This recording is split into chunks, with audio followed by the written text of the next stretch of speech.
So you decided that you would study Morocco, after all. I sort of felt I didn't have too much choice then. I'd really been in London a long time, and I wasn't going anywhere, and an MPhil wasn't really materialising, and I wasn't going to Africa, it seemed.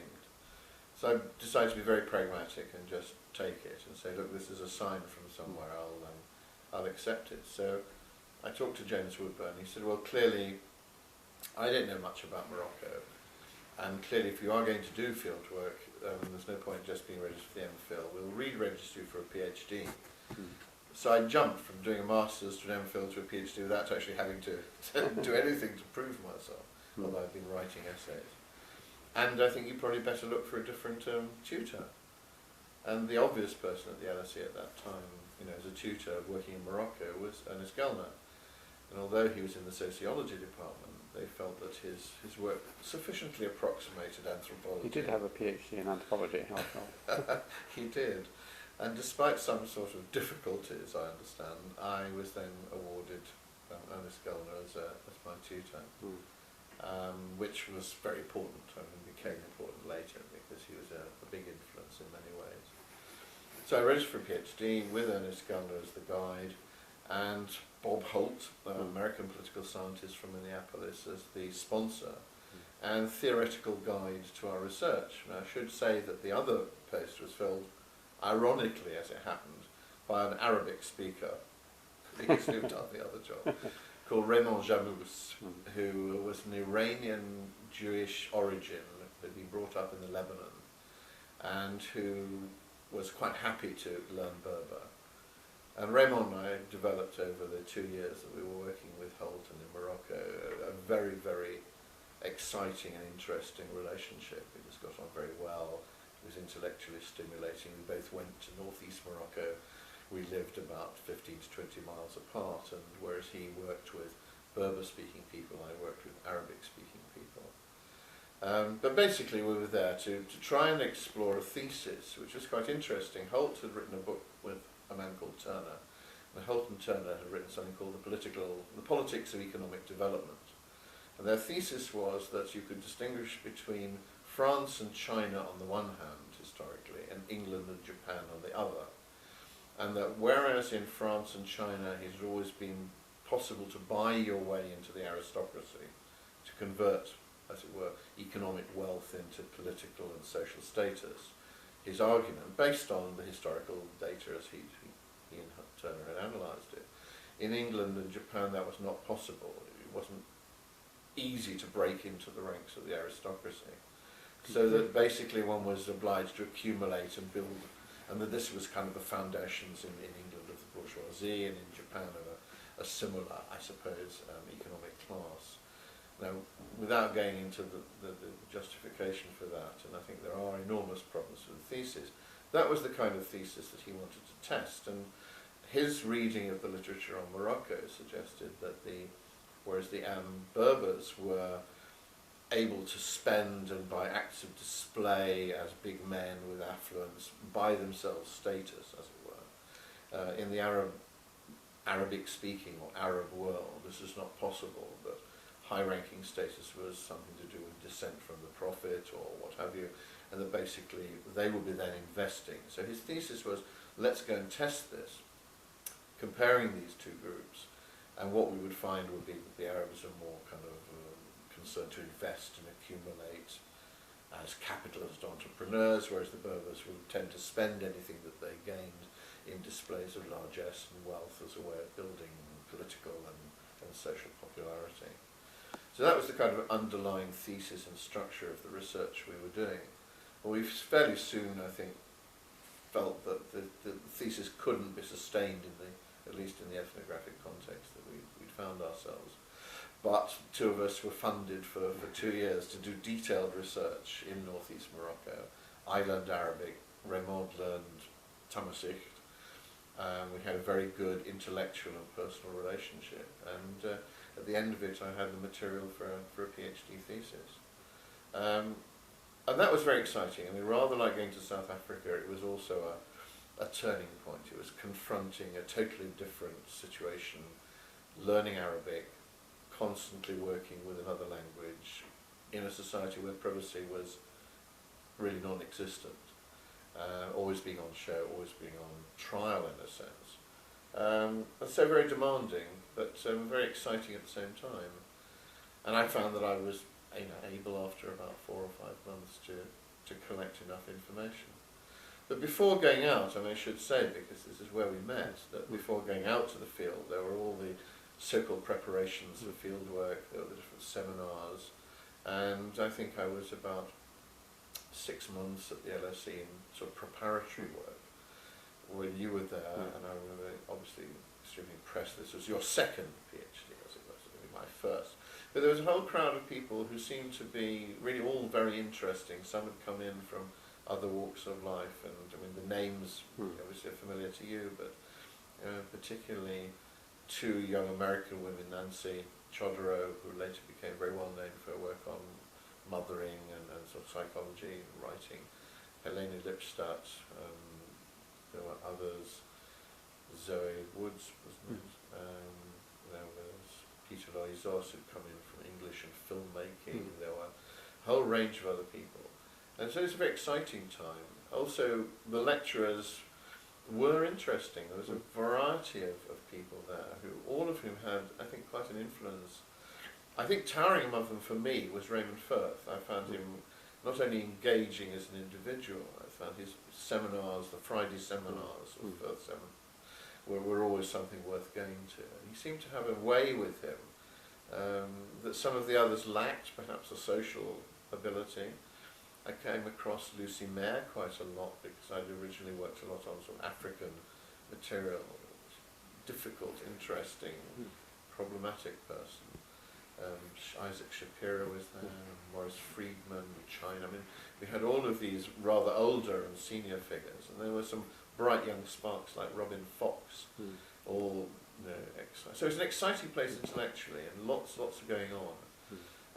All of which I found very stimulating, but none of which I found sufficiently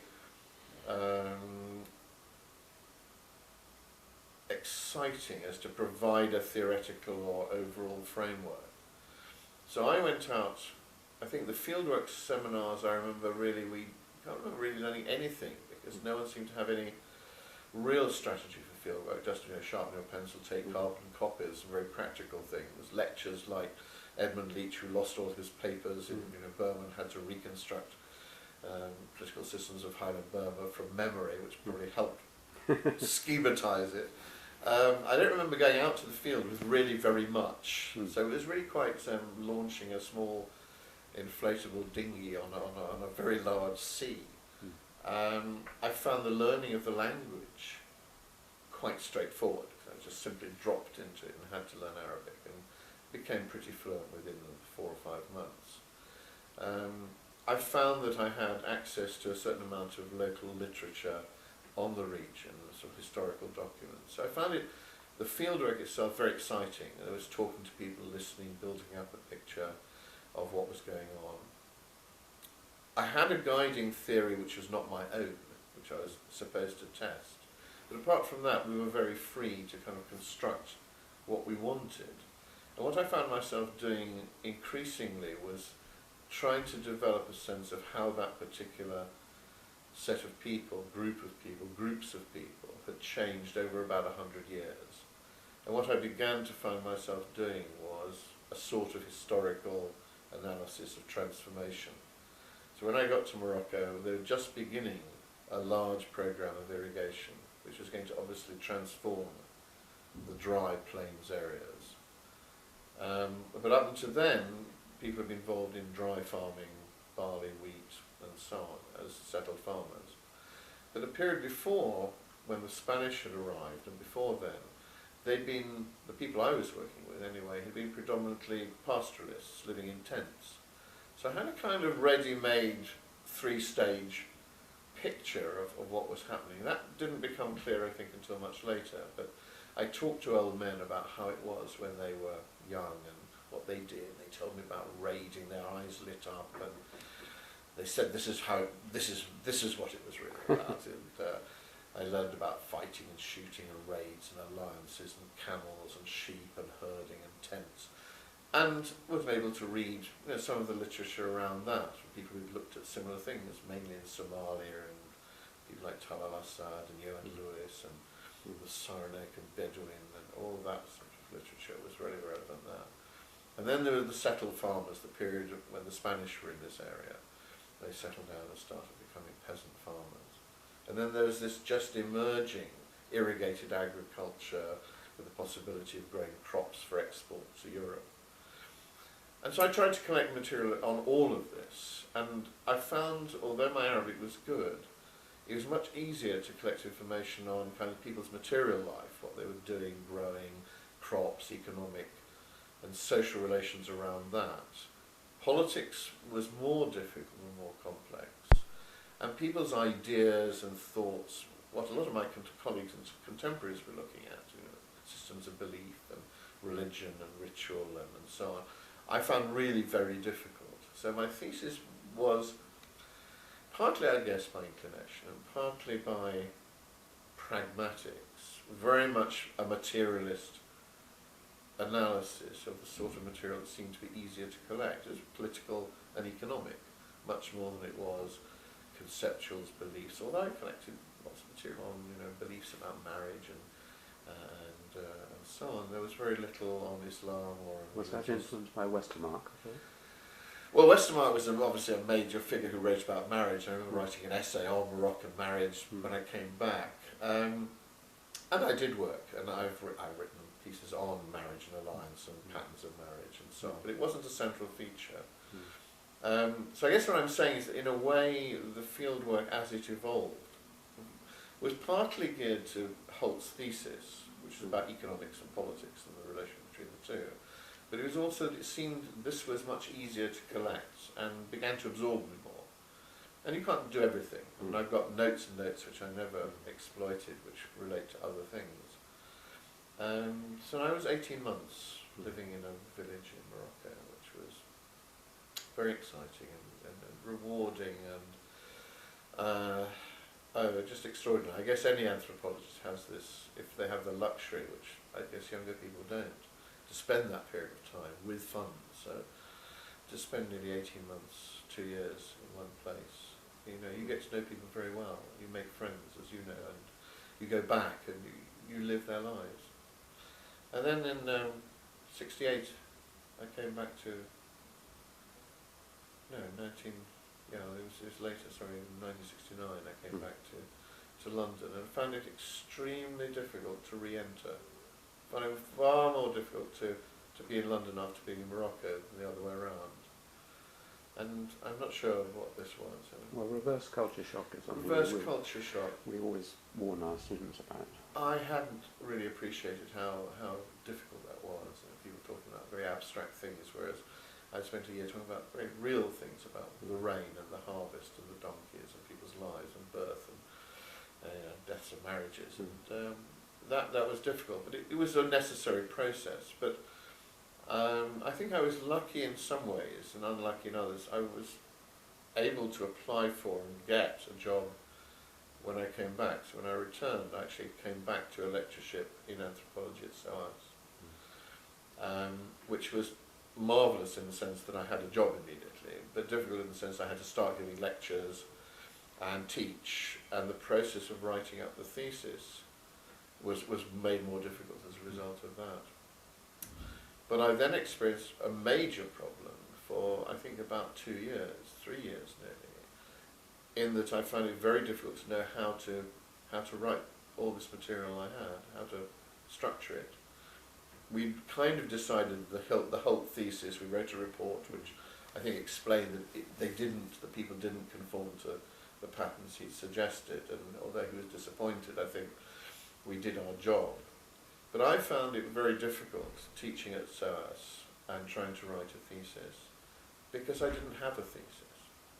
I had just a lot of material and information about people I knew. And the process for me of changing that into a kind of crafted anthropological analysis took a very long time. In fact, my thesis wasn't complete till 1975. It took about 7 years. It took, well, I got back in 70, so 5 years, Partly it was because I had other teaching obligations at SOAS, And then later, when I left SOAS in 72 to go to East Anglia, again, teaching responsibilities. That wasn't the main reason. My main problem was that I didn't really know how to structure it at all. This is where I think, for me, again, the sort of something really does begin to happen intellectually at last. Together with the sort of political excitement and being at the LSE at times when obviously many things are happening in May '68 and so on. The political radicalisation came along with a discovery that there were people writing within a kind of conceptual framework that I found increasingly helpful. And the first thing I wrote or read was Andre Gunder Frank's Capitalism and Underdevelopment in Latin America. And I was given that by a Danish girlfriend. He said, look, you must read this, really interesting. And I still have that paperback copy, which Sina Arnfred gave me. And I just found suddenly, reading this about 1971, 72, helped understand Morocco in its broader context and gave me the beginnings of a framework for looking at my own material. I then discovered some of the French Marxists writing, like Godelier, Meillassoux, Terray. There's a whole number writing in sort of late 60s, early 70s. I read French fluently, so I kind of read those voraciously. I even got so excited I edited a collection of French works which came out as Relations of Production as a book that Helen Lackner translated. Much delayed, it came out in 78, but I was reading the material in the early 70s. And I suddenly found a framework, which is a kind of Marxism of a kind, that helped me organise my own material in a way that I found very productive. And also I found very exciting and challenging. So in the early 1970s, I became a real sort of enthusiast for the Marxist anthropology and thinking that was coming out of France. And some of the early thinking that others in England were also Were you beginning influenced by to develop. Maurice Bloch? No, Maurice hadn't started on this, and I was well before Maurice at this time, I think. This was 1971, 70, 71, and nothing had been translated. Joel Kahn and Joseph Lovera, one or two other people during the mid-70s began to, I think Maurice got interested in the mid-70s. So there weren't many people around who were writing this sort of thing, and I still think it's my thesis, which is definitely a Marxist analysis of economic and social change in northeast Morocco, was very heavily influenced by the French Marxists and by people like Andre Gunder Frank. What did your supervisor think? I of all thought you this? might ask that. Well, this is very interesting because Gunnar, I felt there were very few people who kind of understood this and knew this literature or this language. Now, Ernest clearly was not a Marxist, but he also was somebody who had read and knew what Marxist theory was about, and was very intelligent about it. I think he was not just a rejectionist. The other person I felt was also someone who had read and thought about it was Raymond Firth, who was, when I started looking for British anthropologists in the sort of 70, 71, 72, who were aware of Marxist theory and had grappled with it, I found there were very few. And at the LSE, Raymond was the only person I felt who had kind of really talked that through. And he wrote and gave a, I think, quite Skeptical a substantial, Marxist. the Sceptical Marxist, which at least engaged with it. But then I discovered there was the whole Manchester school, who I'd hardly really been aware of, despite the fact that I'd been in southern Africa, that I'd been an archaeologist at that time. People like Gluckman, people like Turner, all those Peter writing, Worsley.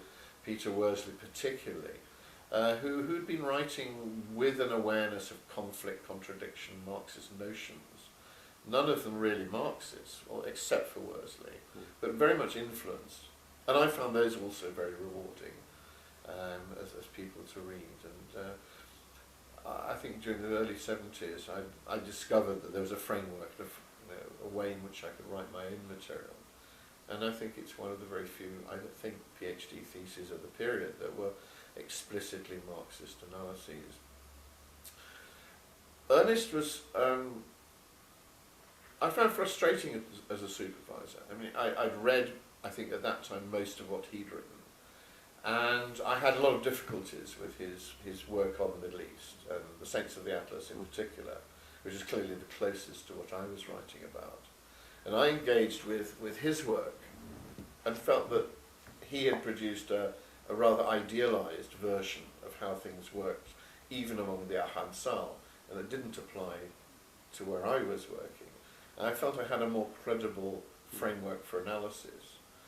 So we clashed intellectually at that point, and we had very different perceptions. He was talking about segmentary theory and drawing on some of the classic literature and explaining a great deal about how the Ahansal worked in the interstices of a segmentary society.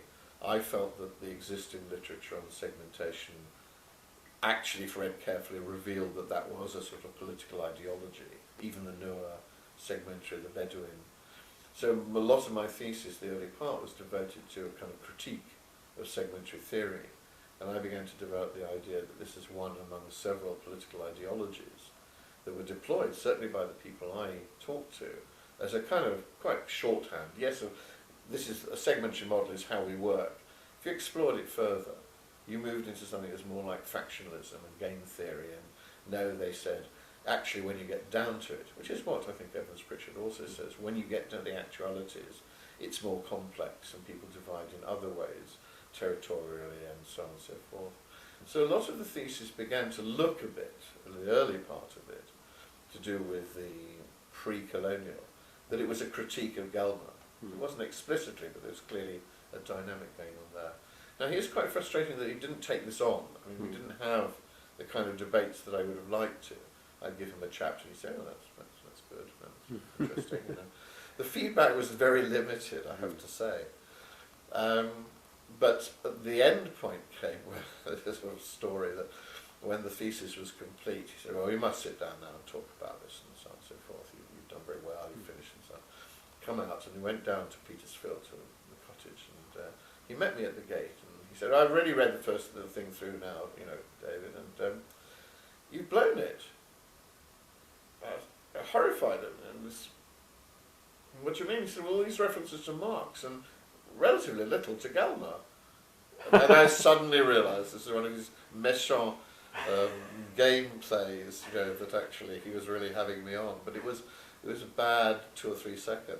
And then we went in and we talked about it fairly seriously, and he said, look, I don't agree with, you know, this at all, but I think the way you've handled it is very interesting, and we had, probably for the first time, a serious discussion about the material. And when the exam came, I think Tal Al-Assad was the external examiner, and the thesis passed. But I'd had a huge struggle in creating this document, and it was partly, as I say, a debate with Gelner, but it was also a debate with a whole way of thinking about tribal societies. And for me, the choice of the book that eventually came out of the thesis, Moroccan Peasants, was actually specifically not about tribalism or peasants. Although the people I work with call themselves the children of the old woman or the children of the ogress, and they clearly had a kind of segmentary lineage notion there, actually I wanted to call it something different, and that created a lot of controversy among a lot of anthropologists who who worked on Morocco.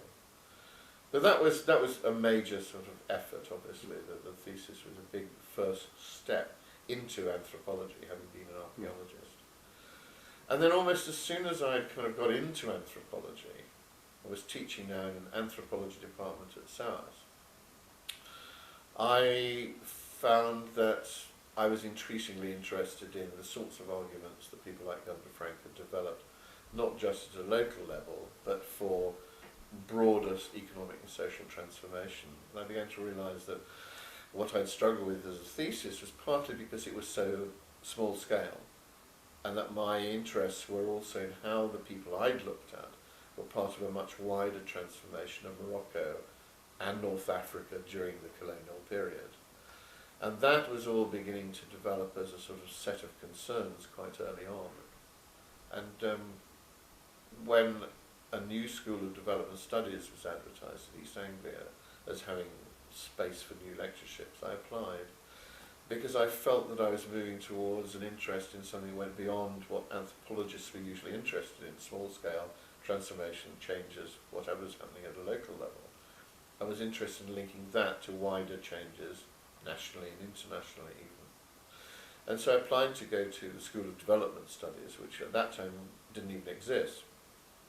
Got the post, and then I was part of a process over the next 10, 15 years of building a new School of Development Studies, East Anglia, which is multidisciplinary, in which I found myself. I found the anthropology and even the archaeology, the sort of long-term perspectives, became very relevant in looking at development, whatever that was.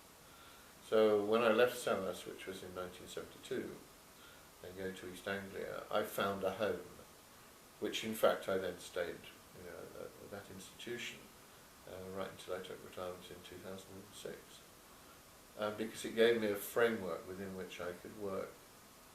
And so since then, although I have a PhD in anthropology, someone said, "What are you?" I'd hesitate to say I was an anthropologist, but I'm informed in all the work I do, I think, and have done since, by what I think is the anthropological approach, which is a sort of critical, sceptical confrontation with detailed events and actualities at the grassroots, but I think framed for me within a much broader perspective.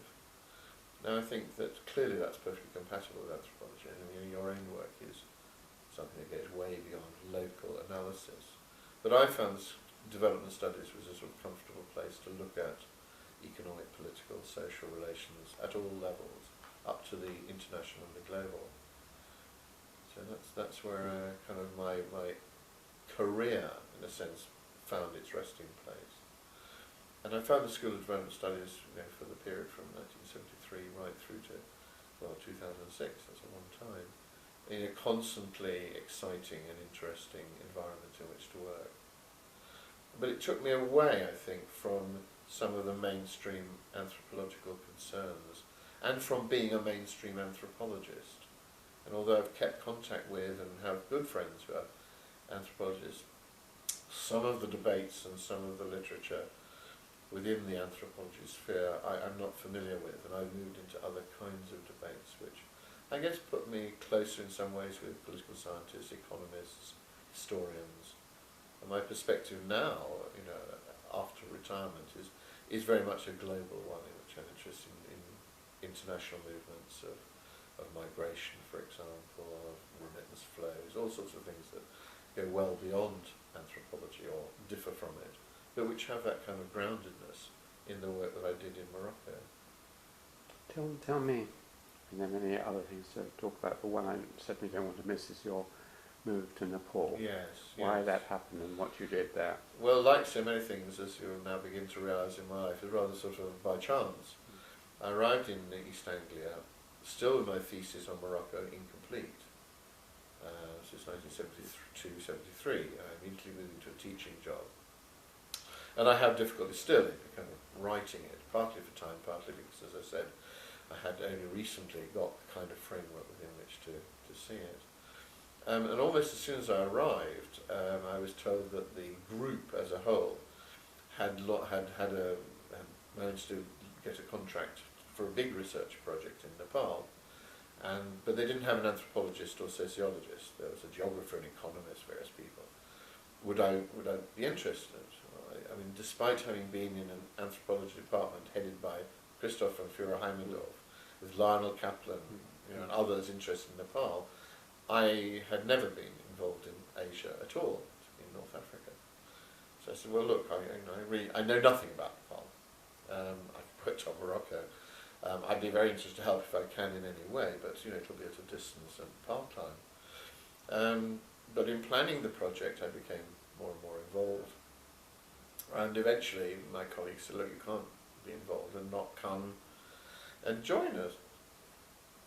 And I made a decision, whether the right one or the wrong one, it seemed the wrong one at the time, was to join the team and go out to Nepal. So in 1974, the vanguard of our small group of 4 who were going to run this project, which was essentially to look at the effects of road building in a number of parts of western Nepal, went out. And in 1974 I went out as well and joined the team, never having been in Nepal before. And I was lucky enough halfway through that to be able to take time off and finish my thesis and get it out of the way. But I was then now launched in a new endeavour, which working in Nepal, which was very exciting because it was a team project. So I was working very closely with an agricultural economist, David Feldman, a geographer, Piers Blakey, an economist, John Cameron, and after a short while we appointed a French anthropologist, Alain Fournier. So it was an interdisciplinary team looking at the impact of road building. And the way we went about it, and here were some young people in their sort of mid-20s with really quite a large amount of money from the Department for International Development, it was then the ODA, to carry out this practical research project to look at the impact of roads. And very, very soon we felt that it was obvious that the impact that people argued roads should have in terms of changing production, changing certain things, it wasn't having that impact. Why not? And our work became very much at trying to understand why not, and what were the dynamics in the rural areas of Nepal, of this sort of region, and that explained why the roads were not having the kind of impact, but were having other impacts. So it became not just an effects of roads project, but an attempt to understand the dynamics of a whole rural economy and society. And it was extremely exciting. So we had almost carte blanche. I think we fulfilled the terms of reference. But when we wrote our report for the ODA, it created a great storm. Firstly, it was not what they'd expected. Secondly, we were very critical about the programme of road building at that stage. But thirdly, it was a much more complex and multifaceted analysis than I think that they'd expected or anticipated. And so we had a great battle with the ODA. We produced a summary to try and explain what we were arguing about, which three of us wrote. We had battles within the Overseas Development Group, which had produced the report, and not all our colleagues were in favour of the kind of line we'd taken, so it was quite controversial. And it was also formative, because out of the team, the three of us could work together, and the other two did a different report, so eventually we parted ways. And the three of us together, which was Piers Blakey, John Cameron and myself, really thought we had something very interesting to say, so we revised the report, got permission from the ODA, who by now pretty much washed their hands of the report, and got Oxford University Press to agree that they would publish what is a sort of reworked version of that fieldwork as Nepal in Crisis. And that was a book that came out in 1980, which had its own impact as well. I think it was the first comprehensive sort of critical analysis that tried to look at Nepal as a whole. And many people, I think, found it really quite exciting. Others found it controversial. I met a lot of people who say, "No, I read your book in jail." Well, quite an accolade. But we were certainly told by the British Embassy that we were persona non grata. And the work that we did was in the latter part of the 1970s. So through the 80s, neither Piers nor John nor I really spent much time in Nepal. You could go, but you just We could go, but it wasn't very welcome. We weren't invited to the sherry We parties. weren't really invited. We'd gone slightly different ways in any case. But that was a major piece of work, in the sense that it was collaborative, exciting to work How did with Nepal, others. as a place and the people, Yes. strike you after being in Morocco?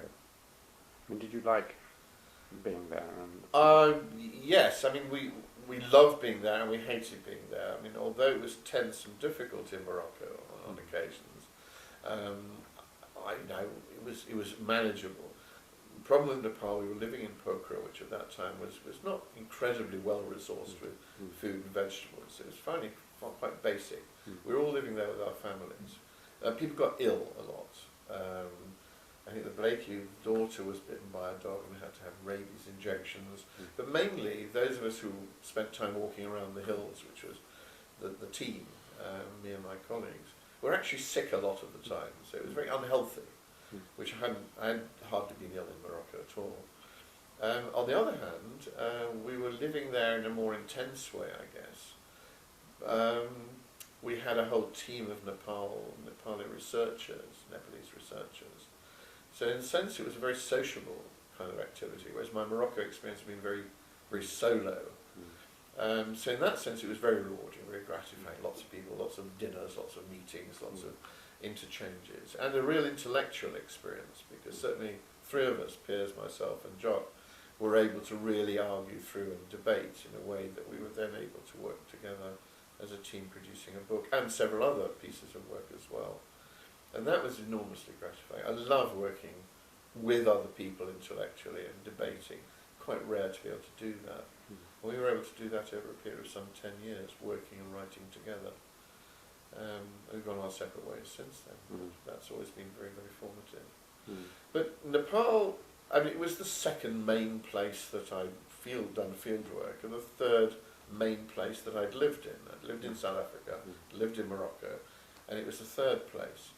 And I don't think it struck me as, you know, particularly different in any particular way. It clearly was. It seemed to me more complex in many ways than Morocco, partly to do with notions and realities of caste as well as ethnicity. I mean, these are both working there, as well as the kind of class and economic social divisions. So it seemed to me to be more complex. We were working over a much bigger territory, so there was much more difference, whereas in Morocco I was working in one place, got to know it very, very well, felt I really understood the dynamics at a sort of personal level. In the case of Nepal, we were working not in the conventional anthropological way, but doing studies and surveys over wide areas. Now, I tried to spend as long as I could in particular places, but it was never longer than a month. So it was a different style of research, much more open-textured. But I hope that the kind of anthropological insights and understandings were there. But the other thing was also we had other people's work to draw on in a way that I was very little in Morocco that I even could use. Hence my lack of a kind of guiding framework. Ernest's work was somewhere else in Morocco. But, you know, you'd worked in there was Pinier, there were other people in the area, then there were other studies going on. There seemed to be a lot of people working on Nepal, and so a lot of colleagues with whom one could discuss it. On the other hand, quite strikingly, we were the only ones who were adopting the particular theoretical framework that we adopted. And again, it derived from a Marxist framework. And again, I think the work that I've done right throughout has been informed by that. And there are very few colleagues working with the same kind of approach. So you're always at a tangent, always not marginal necessarily, but against the grain. And we had a lot of discussions from others, reviews, criticisms of the work, which in a sense say, look, you know, your approach is not one which really gets to the heart of how people see things. It's etic rather than emic. And it's true, in a sense, again, it's a materialist analysis, which assumes a lot of things. And I think there are problems there. But also, I think it gives it a great drive and strength. And I think, you know, we felt that the way we understood the main dynamics of what was happening was more or less valid. Now, what we failed entirely to do, I think, was to look outside this region and see the dynamic that was building up outside, which led eventually to the Maoist insurgency. And ours was a radical, pessimistic view at the time in terms of the future of Nepal. Now, unfortunately, based on the theory of underdevelopment. Well, based on partly on the theories of underdevelopment, and partly we felt on the realities that we'd seen, that we'd analysed, that it wasn't going anywhere. We couldn't see the basis for that.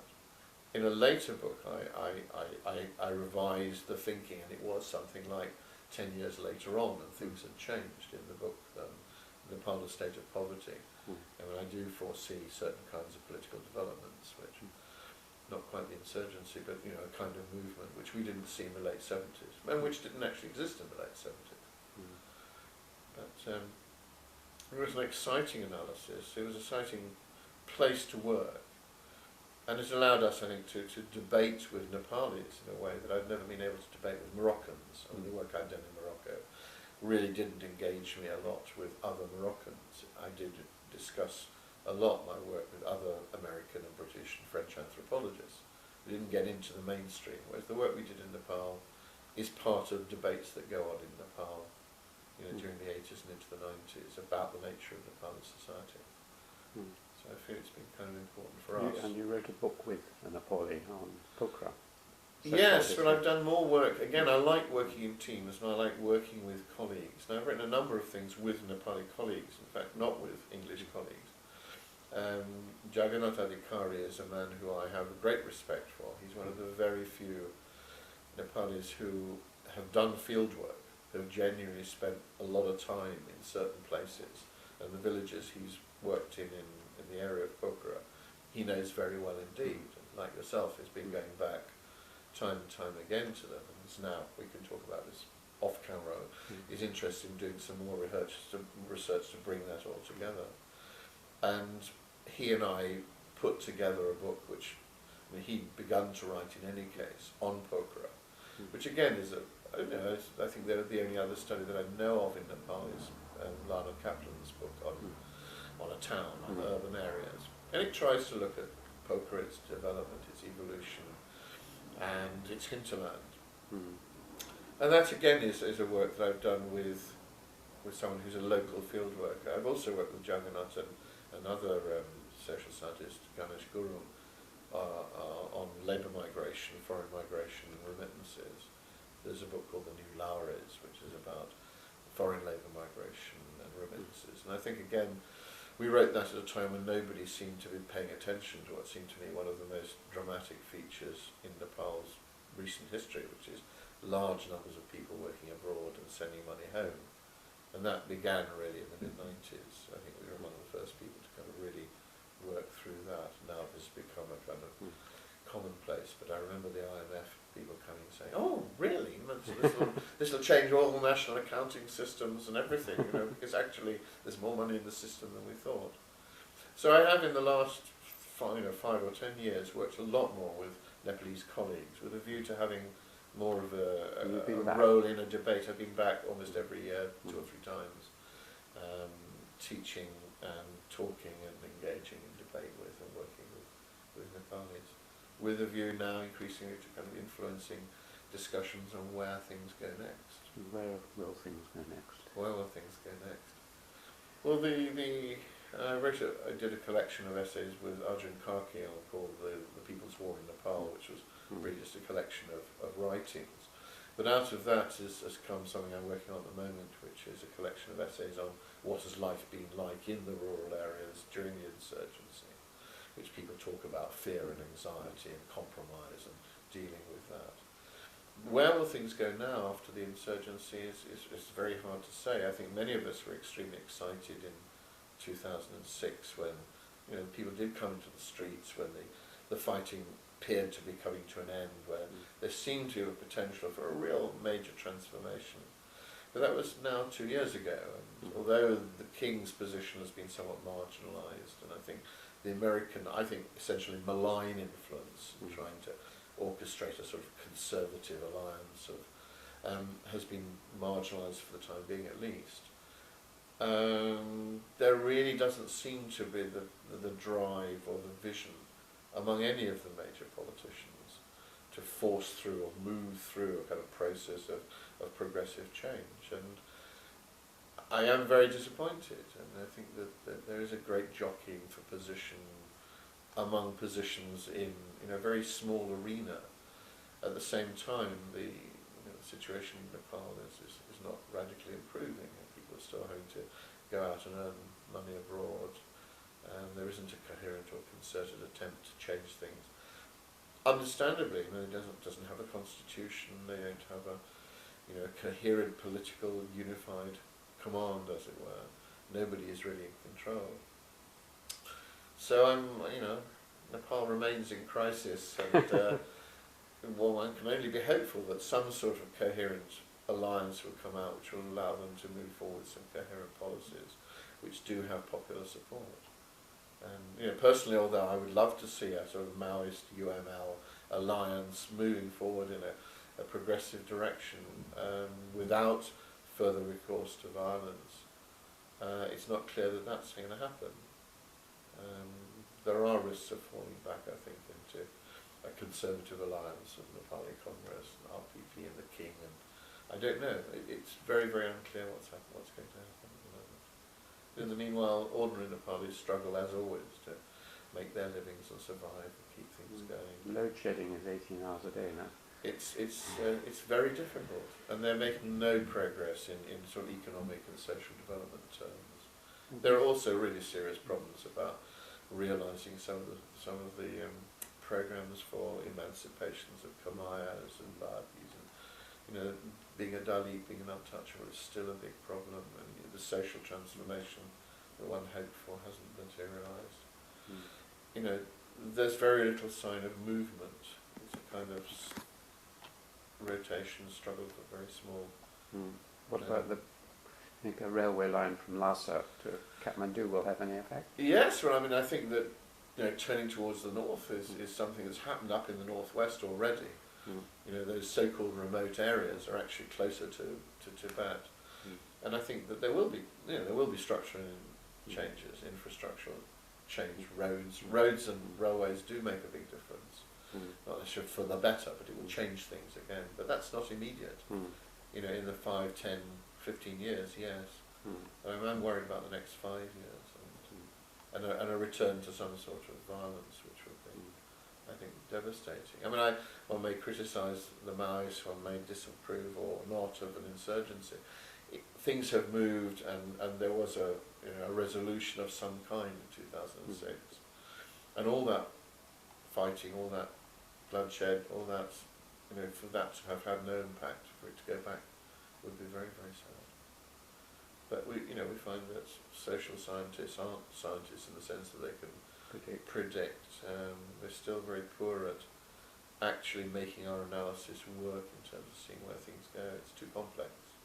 I think you can make sense of things as they happen and help to understand, but it's not a predictive science by any means, however hard we try.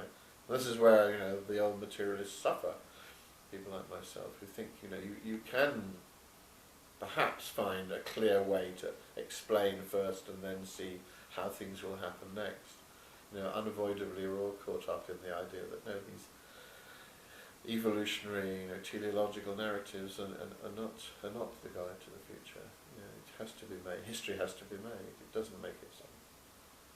But there are parameters, and I mean there is more optimism in my mind now than there was 10 years ago about where it might go. Like certain things have been unblocked, and there is a dynamic. But yes, I'm less optimistic now than I was 2 years ago. Moving outside the two areas you particularly worked in, Morocco and also South Africa. Tomorrow there's an inauguration of a new president, Obama. What are your feelings about the development of the world at a wider level? That's an interesting question. I mean, not just to answer, but sort of go back a little bit. One of the ways I found myself unblocking the difficulties I had with the Moroccan thesis was through reading work by people like Gunder Frank and others who were beginning to develop what came to be called the world systems approach, and which some of his colleagues also have developed. And I think I find that essential now. I mean, there are very few parts of the world where you can make sense of what's going on locally without linking it into wider developments. And I was very lucky that Gunder Frank came actually to East Anglia. He was a colleague of mine for about 4 years, and we taught a course together from 1981 onwards called Contemporary World Development. He'd written 2 books on this in the I think 1980, called World in Crisis and Third World in Crisis, and I benefited enormously from teaching with him for 4 years, and then when he left to go to Amsterdam, I continued to direct the program, the master's program that taught those courses, Contemporary World Development.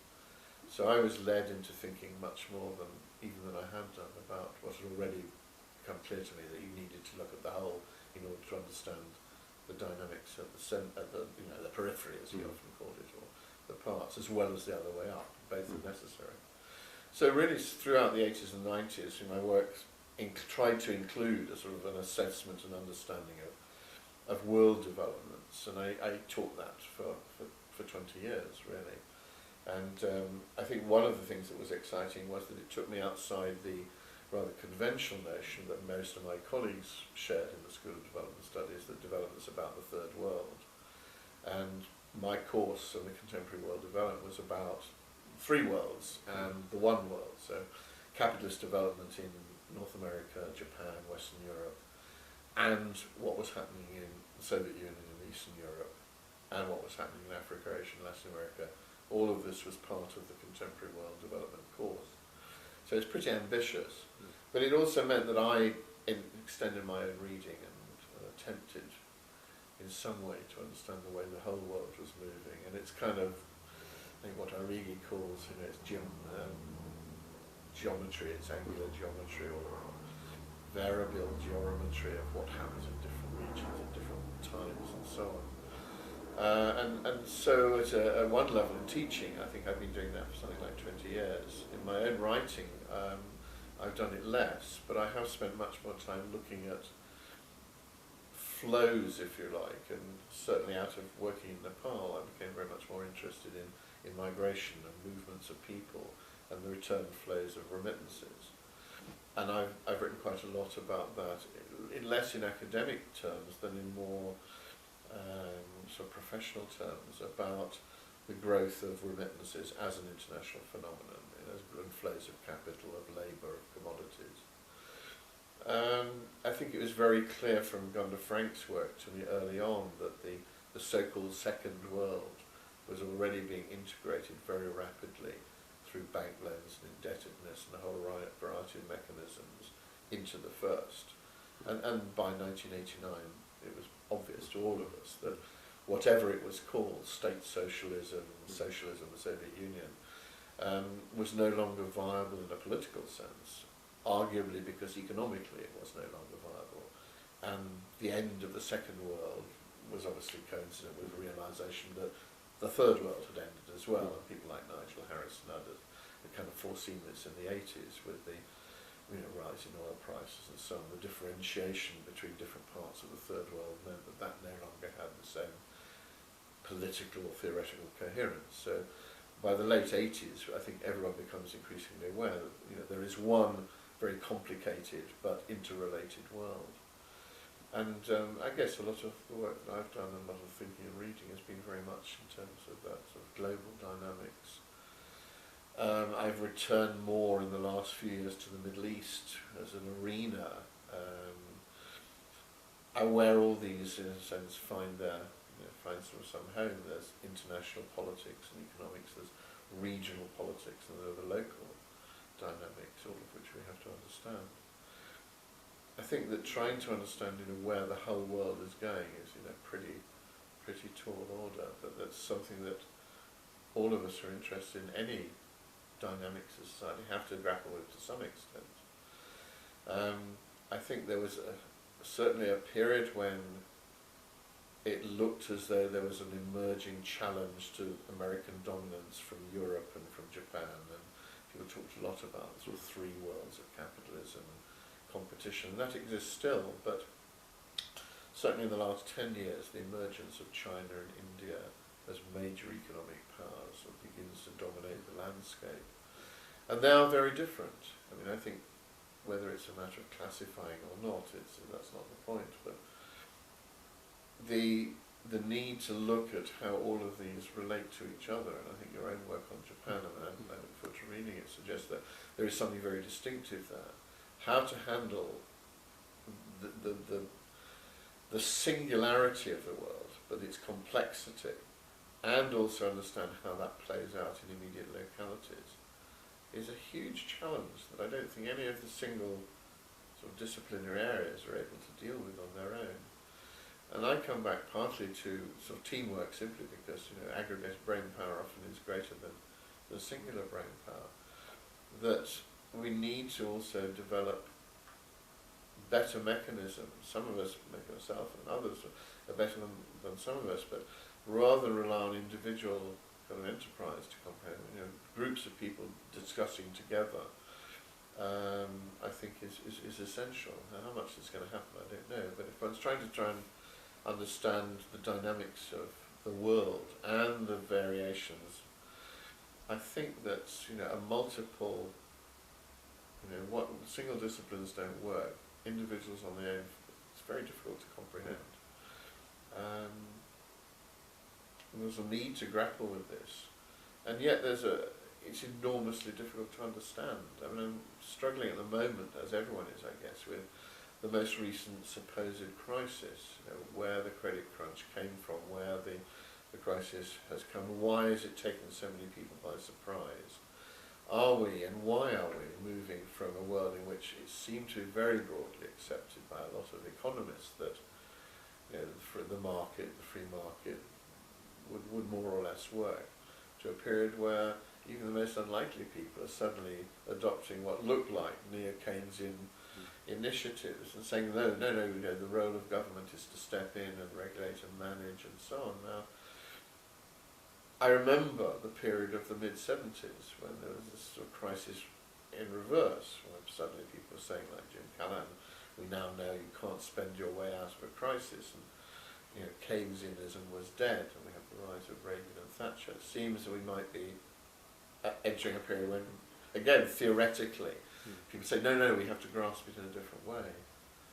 And I'm just struck by the difficulty of making sense of how things move and how things go, and the fact that we're at the very moment living in a period where people seem not to have seen this coming, to have very different explanations of the causation, if you like, and even now a very, very variable grasp of what's going to happen next. Some people say, oh, we'll emerge out of it by the end of 2009, others see a long recession. It's very hard to grasp. I guess I'm struggling here, like anyone is, in trying to see how best to address global problems, particularly if it's not just about economics, but economic and political. And as you say, here is a singular moment. We probably make more of it than we need to. One person will come to power as president of the US. There's a limit to what they can do. But it is an important moment, as you say, to reflect on where things will go next. It's still true, I think, the United States as a state, as a political economy, dominates more than any other what happens elsewhere. I mean, it's still decisive, but it's not a single hegemonic power. And certainly the presidency is caught around in various hedges and counterbalances. But we've seen that, even a single administration can actually change what happens in certain countries, if not regions. And the Bush administration has taken the world to war, undoubtedly, in certain regions, in ways that needn't have gone that way. There were real alternatives. So the way things will move does depend, I think, interestingly, on the new presidency and how the American administration moves. And in a sense, one's optimistic that a group of determined people in the right position can change the world, to some extent at least. We've seen that in lots of places, for better or for worse, whether it's the Russian Revolution or what have you. At the right moment, groups of determined people can change things dramatically. The problem is it doesn't always then evolve in the way that they anticipate. So we don't, it's very difficult. I think all one tries to do is to make sense of it as it happens and keep struggling. But I guess I'm disappointed, as an old sort of Marxist materialist. We can't see the steps, to heaven leading up through the clouds. But so be it, I think one recognises that that's not possible, it's too complicated. Or as the man said, our tragedy is that you understand life backwards, but you have to live life forwards. Absolutely, yes. A good place to stop. Thank you.